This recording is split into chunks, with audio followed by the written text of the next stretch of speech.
masyarakat Kota Waringin Barat dan sekitarnya. Kembali berjumpa pada hari ini dengan saya Pristi Indriana dalam acara kesayangan kita, apalagi kalau bukan Ragam Kesehatan. Acara ini selalu mengupas fakta, isu dan juga tren seputar kesehatan, dan tentu saja akan selalu mengundang narasumber yang luar biasa dan kompeten di bidangnya. Dan pada hari ini kita akan diberi kesempatan untuk berbagi informasi masih seputar permasalahan kesehatan dunia yang sedang kita hadapi, yaitu pandemi COVID-19. Dan bersama saya sudah ada narasumber yang luar biasa, yaitu Dr. Erianto, spesialis forensik. Assalamualaikum dokter. Waalaikumsalam warahmatullahi wabarakatuh. Salam sehat lahir dan batin buat kita semua. Ya, pastinya kita berharap sehat selalu ya dokter. Terima kasih sudah bergabung bersama saya dokter pada hari ini untuk berbagi informasi kepada masyarakat kita. Dan tema yang kita angkat pada hari ini tentunya sangat penting sekali untuk diketahui masyarakat ya dokter ya. Siap. Yaitu tentang pemulasaran jenazah pasien terkonfirmasi COVID-19. Ini penting banget dokter. Dan kita harapkan sangat bisa bermanfaat ya dokter bagi masyarakat kita. Karena di luar sana banyak sekali yang bertanya-tanya tentang prosedur ini. Gitu ya dokter. Namun sebelum kita kupas tuntas mengenai prosedur dokter, terlebih dahulu kita jawab dulu nih pertanyaan pemirsa yang banyak masuk ke saya. Yang pertama nih dokter, pasien udah meninggal, ngapain dibikin ribet sih dengan segala prosedur gitu? Kenapa nggak dipermudah aja? Apa memang masih bisa menularkan? Nah, seperti itu banyak pertanyaannya. Mohon dijawab dulu nih dokter. Terima kasih. Assalamualaikum warahmatullahi wabarakatuh. Selamat pagi, salam sejahtera, sehat semua kita, lahir dan batin. Semoga-moga dengan adanya acara ini yang mendapatkan ilmu yang banyak pada masyarakat tentang bagaimana adanya suatu pemusnahan jenazah secara protokol COVID, yang mana pada pengetahuan masyarakat perlu juga untuk mengingatkan kepada masyarakat tentang bagaimana protokol COVID ini dilaksanakan.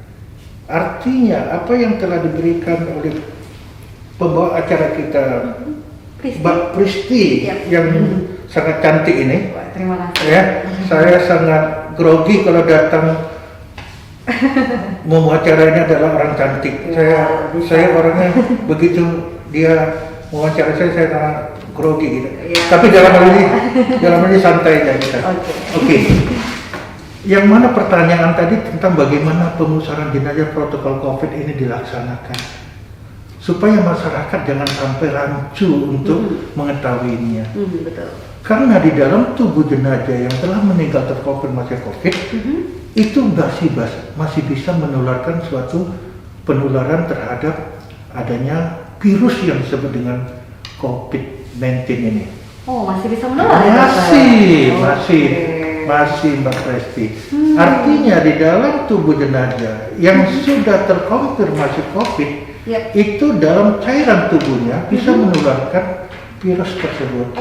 Baik itu dari kotorannya, dari feces, urinnya, air liurnya, cairan hidungnya, udara yang keluar dari hidung dan mulut waktu kita mengangkat jenazah ini itu masih bisa menularkan terhadap masyarakat atau lingkungan dan keluarga di sekitarnya. Itu dokter. Maka dari itu supaya masyarakat jangan sampai kita itu menduga-duga protokol COVID ini adalah tidak sesuai dengan apa yang diinginkan oleh keluarga atau masyarakat. Kita sangat membantu dalam proses ini supaya daripada pandemi penularan ini supaya jangan sampai menyebar. Dengan adanya jenazah kita lakukan, dengan kita perlakukan secara protokol COVID. Begitu Mbak Presti. Ya, selama ini memang mungkin masyarakat belum tahu pasti tentang informasi tersebut. Masyarakat mungkin berpikir pasiennya sudah meninggal, kenapa masih diperlakukan ribet sih, nggak dipermudah gitu ya. Jadi ternyata nih pemirsa sudah terjawab, sudah dijawab oleh ahli kita yang datang bersama kita pada hari ini bahwa pasien meskipun sudah meninggal masih bisa menularkan, masih punya media untuk menularkan seperti cairan tubuh tadi ya dokter. Benar. Nah, kita menghindari kemungkinan yang tidak kita inginkan tentu saja. Betul. Kita menginginkan keluarga aman gitu. Betul. Jadi gitu ya. Baik. Jadi pada masyarakat, pada keluarga almarhum jenazah yang memang kita lakukan secara protokol pemusyawaratan COVID ini agar lebih aman, dia lebih tidak was-was terhadap adanya penularan pandemi COVID ini, supaya masyarakat juga kita hadirkan atau keluarga juga kita hadirkan waktu kita melakukan pemusyawaratan jenazah COVID ini, agar jangan masyarakat itu melihat dari sisi lain. Jadi ada beberapa media di YouTube juga kita melihat bagaimana komplain yang terjadi dengan adanya pemusyawaratan jenazah ini. Iya, banyak sekali. Jadi untuk itu kita supaya keluarga menyaksikan langsung bagaimana protokol COVID ini secara transparan, artinya supaya lebih dia mengetahui inilah protokol COVID yang kita lakukan secara pemusyawaratan jenazah. Kemudian nanti di situ apabila keluarga merasa kurang puas, kita pertanyakan itu apa yang kurang di situ. Karena kita melakukan itu sesuai dengan peraturan perundang-undangan, Pak Presti, sesuai dengan protokol yang ada di pemerintahan, Majelis Ulama Indonesia, undang-undangnya juga ada di situ. Termasuk kalau yang Muslim itu kita lakukan secara fardu kifayahnya. Jadi ada hal yang memang sangat ada yang dipertanyakan sama saya, kenapa nggak dimandikan jenazahnya? Nanti kita kupas tuntas Oke, prosedur nih. Saya kembalikan Pak Presti ya, gimana nanti selanjutnya kita bicarakan bagaimana tata laksana tentang pemusyawaratan jenazah. Jadi memang sudah dijelaskan oleh ahli kita yang sudah bersama dengan kita masyarakat Kota Waringin Barat bahwa segala sesuatu yang telah dilakukan dalam pemulasaran jenazah ini sudah sesuai dengan standar ya Pak ya, baik itu dari standar kesehatan maupun sampai keagamaan ya Pak ya. Sangat-sangat ini sekali sebenarnya sudah prosedurnya sangat tepat sekali, namun masih banyak kesalahpahaman mungkin karena informasi yang kurang sampai kepada masyarakat. Nah hari ini kita harapkan dengan adanya kita sharing informasi pada hari ini bisa menambah wawasan masyarakat kita ya dokter ya. Benar, ini untuk kebaikan. Ini langsung nih kita kupas tuntas tentang prosedur dan tata laksana nih dokter. Mohon penjelasan dari ahlinya. Oke, baik. Terima kasih. Ini yang sangat dominan sekali yang harus saya sampaikan kepada masyarakat terutama masyarakat yang mengalami suatu musibah terhadap keluarga yang meninggal dunia. Jadi ada beberapa tata laksana yang harus kita laksanakan dalam protokol pemusyawaratan jenazah COVID ini sendiri. Pertama, kita harus tahu dulu apakah jenazah yang masuk dalam rumah sakit kita Sultan Imanuddin ini masuk dalam ruang isolasi COVID, kemudian isolasi mandiri, kemudian dia dirawat di rumah sakit meninggal dunia, lalu dikoordinasikan kepada saya sebagai dokter forensik untuk dilakukan pemusyawaratan jenazah secara protokol COVID. Itu yang awal daripada kita melakukan itu. Nah, dengan adanya koordinasi tersebut, lalu kita lakukan edukasi kepada keluarga. Ingat, setiap yang kami lakukan pemusyawaratan jenazah, kami selalu edukasi dulu kepada keluarga, menyampaikan, menerangkan bagaimana protokol COVID ini kita lakukan terhadap korban jenazah, terhadap keluarganya tersebut. Kemudian baru sudah ada persetujuan dari pihak keluarga, maka kita lakukan pemusyawaratan jenazah terhadap protokol COVID dengan satu syarat, pemakaman ini di mana? Ini. Jadi kadang keluarga kan minta, kami tidak merasa keberatan kalau keluarga memang difokuskan untuk pemakamannya di kilometer 12. Kita sudah ada di situ secara satgasnya, Pak Presti. Jadi di situ kita lakukan pemakamannya biasanya di situ. Tapi kalau keluarga minta pemakamannya di luar dari situ dan permintaan keluarga, silakan, monggo, silakan keluarga. Dan kami tidak merasa memberikan suatu keberatan kepada pihak keluarga. Kami meringankan apa kemauan keluarga. Nah, memfasilitasi apa maunya keluarga.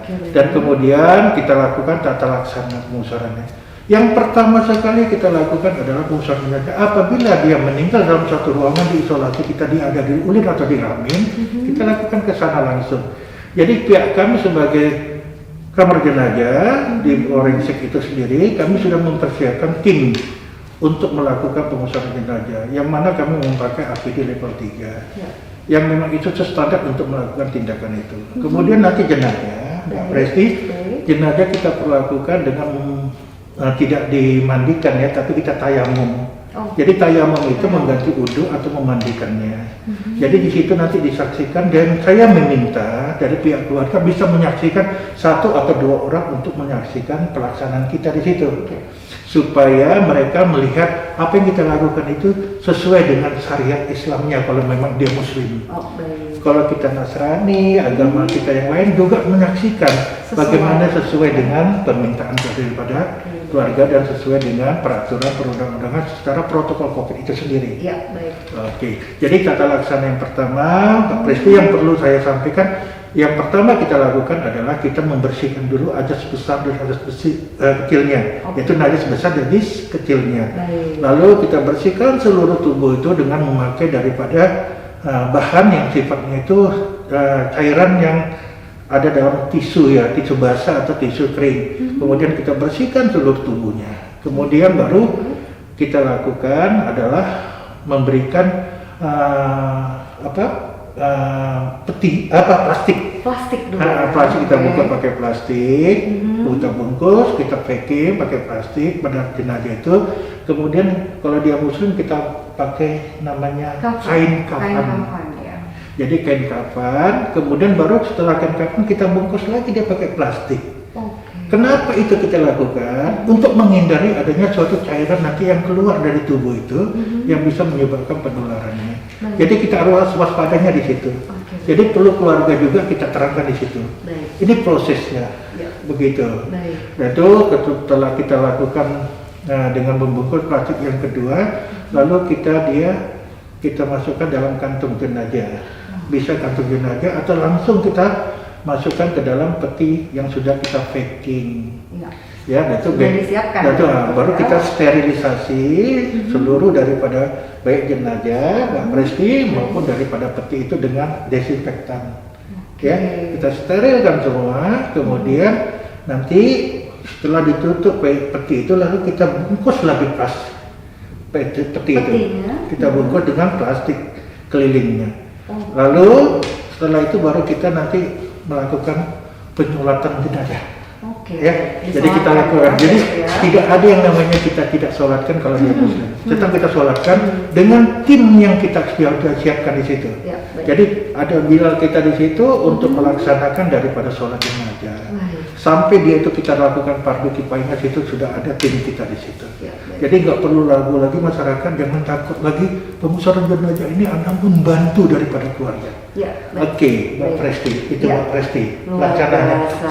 Setelah kita sholatkan, lalu kita bawa jenazah, lalu kita makamkan dia. Kita makamkan dan situ sudah aman. Yang mana jenazah 4-8 jam setelah kita lakukan itu dia sudah aman. Tidak ada lagi masalah daripada virus itu sendiri. Dia sudah aman sesuai dengan standar yang kita lakukan, lalu kita makamkan. Dan itu saya lakukan ya dari awal dari pelaksanaan protokol COVID dengan pembusaran itu sampai ke pemakaman saya tidak pernah nggak hadir. Saya langsung terjun langsung. Dan saya edukasi kepada keluarga yang ada di pemakaman dan yang ada di sekitar pemakaman itu yang hadir dalam pelaksanaan itu, supaya dari pihak keluarga yang menyaksikan langsung pembusaran jenazah, tapi ada keluarga lain kita edukasi di situ, supaya mereka juga bisa mendapatkan ilmu, sudah mendapatkan pengarahan bagaimana kita melaksanakan ini sesuai dengan syariatnya. Begitu, Pak Presti. Baik, luar biasa. Mudah-mudahan ini menjadi pengetahuan bagi masyarakat. Insya Allah kita bekerja sesuai dengan ibadah. Pak Presti. Benar-benar sangat luar biasa, jelas sekali yang sudah disampaikan oleh dokter ahli kita yang pada hari ini sudah bersama kita masyarakat. Jadi pemirsa tidak perlu khawatir ya dokter. Tidak perlu. Sudah terjawab semua pertanyaan-pertanyaan yang selama ini berkecamuk gitu. Karena memang banyak sekali pertanyaan yang masuk tadi, terutama yang tentang penjelasan bahwa apakah pasien meninggal masih bisa menularkan. Tadi sudah dijelaskan oleh narasumber kita bahwa tetap masih bisa menularkan lewat cairan tubuhnya. Jadi maka dari itu harus tetap diberlakukan protokol pemakaman secara protokol COVID gitu ya dokter ya. Nah terus yang memang masih sering dipertanyakan orang itu tadi ya tentang disolatkan atau tidak, dikafanin atau tidak, karena memang beberapa waktu lalu marak di media sosial nih dokter. Iya. Ada foto-foto yang tersebar bahwa pemakaman COVID ini sendiri serampangan gitu. Oh. Sampai ada yang foto yang tersebar hanya menggunakan daster Betul, saja betul. gitu. Oh, iya, Nah, iya, iya. itu mungkin yang memang membuat masyarakat kita bertanya-tanya. Iya. Wajar sih ya Iya, bertanya-tanya. benar. Karena informasi yang hadir memang simpang siur Betul, gitu. betul, Maka dari itu betul. kita harus bijak menggunakan media sosial ya dokter ya. Benar. Betul sekali. Nah ini memang luar biasa sudah disampaikan oleh dokter forensik kita tadi bahwa dari awal proses sampai dengan akhir beliau selalu ikut dalam Ikut. prosesnya, tidak Iya. pernah tidak hadir gitu. Iya. Jadi memang sudah dipastikan sesuai Iya. dengan standar, Iya. baik itu standar kesehatan maupun standar secara agama. Iya. Ya, jadi memang tidak perlu khawatir Iya. dan masyarakat penting sekali untuk kita tekankan nih dokter. Ini kan pengetahuan tentang pemulasaran jenazah udah terbuka nih. Wawasannya udah terbuka nih. Jadi tidak ada lagi kesalahpahaman. Tapi tetap saja Ya. sebelum itu kita harus menghimbau ya dokter. Betul. Kita nggak pernah berhenti dan Ya. nggak pernah bosan untuk menghimbau masyarakat kita tentang pencegahan. Pencegahan. Ya. Iya. Karena pencegahan tetap lebih baik daripada mengobati ya dokter Betul. ya. Jangan sampai pada kasus kematian gitu ya dokter ya. Benar. Nah, mari kita bersama-sama masyarakat Kota Waringin Barat dan sekitarnya lebih aware, lebih sadar, lebih peduli sama diri kita sendiri, sama orang-orang yang di sekitar kita yang kita Betul, cintai, betul, baik betul. itu teman, sahabat, Betul, keluarga ataupun betul, orang lain. betul. Kita tidak boleh lagi memikirkan diri Betul. kita sendiri ya dokter. Betul. Mari kita bersama-sama saling bantu-membantu Ya. untuk memutus mata rantai penyebaran Penyebaran, gitu ya penyebaran. dokter ya. Ya. Penyebaran COVID-19 dengan cara 5M. Menerapkan 5M ya dokter. Benar. Yang pertama menggunakan mencuci tangan dengan menggunakan sabun dan air mengalir. Dan kalau memang tidak ada boleh menggunakan disinfektan yang berbasis Ya, alkohol, alkohol, betul ya. dokter. Baik, yang kedua adalah menggunakan masker seperti yang kita Ya, laksanakan kita pada hari laksanakan, ini. ya. Meskipun kita ngobrol, Ya. tetap kita menggunakan masker. Dan yang ketiga adalah menjaga jarak sosial, seperti Iya. kita juga melakukan Iya. pada hari ini, Betul. yaitu menjaga jarak Iya. sosial. Iya. Dan yang keempat adalah menghindari kerumunan, serta yang kelima adalah membatasi aktivitas dan mobilisasi. Iya. Karena memang pencegahan lebih baik daripada mengobati. Benar. Gitu ya dokter ya. Benar, Pak Presti, benar itu. Dokter terima kasih banget hari ini Sama-sama, sudah Mbak bergabung Presti. bersama saya. Sama-sama. Beliau sangat sibuk tapi berkenan meluangkan waktu Siap, untuk berbagi siap. informasi. Siap. Karena kita berdua sadar ya dokter bahwa Sama, sharing kepentingan. is caring. Gitu Iya, ya dokter ya. betul. Ini wujud kasih sayang kami kepada masyarakat. Iya. Makanya kami berbagi informasi yang Iya. mudah-mudahan bermanfaat dan juga Iya. mudah-mudahan berkah bagi bersama ya Iya, dokter ya. iya. Nah, pesan kami tadi jangan lupa mari saling mari saling bantu membantu Iya. untuk memutus mata rantai penyebaran COVID-19 dan selalu positif. Iya. Karena dengan berpikir positif kita dapat meningkatkan imunitas tubuh kita, dapat menjaga tubuh kita dari berbagai penyakit bukan hanya COVID-19. Iya. Ya, kami berdua pamit undur diri. Saya Pristi Indriana dan Dokter Erianto M. Catford, spesialis forensik, ya. mengucapkan selamat buat masyarakat yang memahami bagaimana kita bekerja untuk menjaga rantai penyebaran daripada COVID-19 di Ya. Kota Waringin Barat ini. Ya. Terima kasih. Assalamualaikum ya. Kami juga mohon doa nih dokter, jangan lupa Iya. nih kepada masyarakat kita, mohon terus dukung kami tenaga kesehatan, mohon terus doakan kami karena memang pekerjaan kita berat ya dokter ya. Mari kita saling bantu membantu dan saling mendoakan. Saya Pristi Indriana selaku pembawa acara, pamit undur diri, mohon maaf atas segala kekurangan, terima kasih atas segala perhatian. Wabillahi taufiq wal hidayah. Wassalamualaikum warahmatullahi wabarakatuh. Stay positive and be healthy dan sampai jumpa pada episode berikutnya. Ya, selamat.